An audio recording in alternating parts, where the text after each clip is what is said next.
fear that felt like it was killing him. He pressed his lips to her head. He wished, no, fucking prayed, for whatever was out there to save her, to somehow repair the broken body, the broken mind that lay underneath it, wipe away the horrors a gentle mind had endured. And if that wasn't possible, if she was gone forever, to take him, wherever it was that you went after. Take him as well, so he could escape the pain and the weight of the guilt he felt. So she wouldn't be alone. That he wouldn't be alone.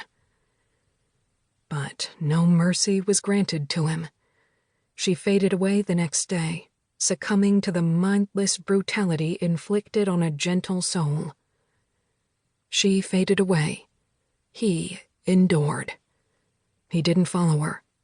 He was engulfed, strangled in darkness, haunted by demons that embedded themselves into his mind and sentenced him to a life without light, without sunshine.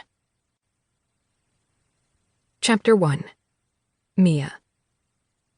"Lexie, have you seen my shoe?" I yelled as I straightened from inspecting under my bed. "What shoe?" a voice yelled back. "You know, the cute ones with the ankle strap and patent leather?" I called as I abandoned the shoe search in my room and decided to look downstairs.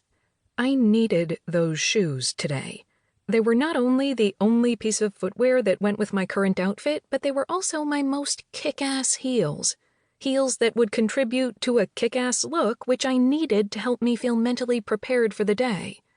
Because my thoughts were on my dearly departed shoe, they were not on me navigating the mess that was my haul, which meant I tripped over an ill-placed box. "Great Caesar's ghost!" I exclaimed with irritation as I caught myself from a header. I really needed to get around to unpacking those boxes. They were a health hazard. Someone, namely yours truly, could break a leg from tripping on those death traps, and crutches were not conducive with my fashion choices. I mentally added "unpack house" to my to-do list. I came face to face with Lexie, who was holding a shoe in one hand and a coffee in the other. I sighed in relief. "I knew there was a reason I keep you around," I said, taking the coffee and the shoe. "I thought it was because you gave birth to me," she replied with a smirk, sipping her own cup. Caffeine addiction was genetically transferred. I waved my hand while inhaling the liquid needed for me to be a functioning human.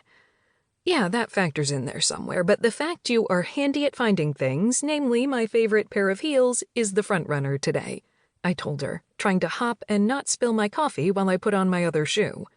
"Plus, you give me coffee," I added, waving the cup. I stared at my daughter, turning serious. "You nervous, dollface?"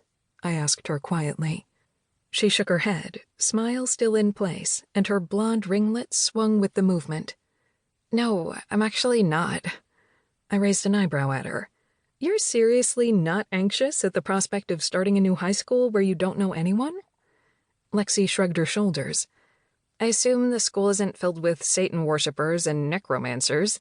There's gotta be at least some decent humans in there somewhere. I'm sure I'll survive."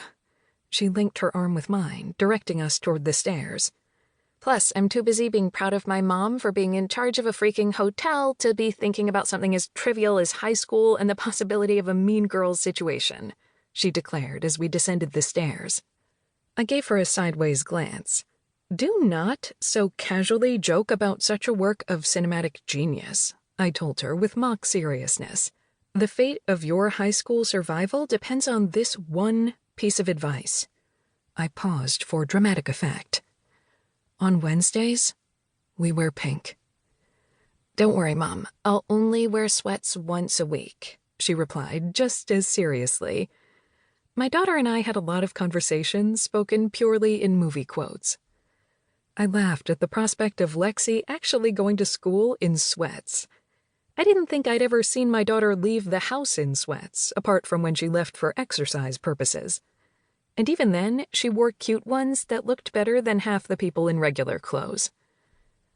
I stopped at the bottom of the stairs and turned to face Lexie, putting my hand on her cheek. "You sure you're not harboring some secret resentment for me yanking you away from your school, your friends, and you're not going to make it known one day by declaring..."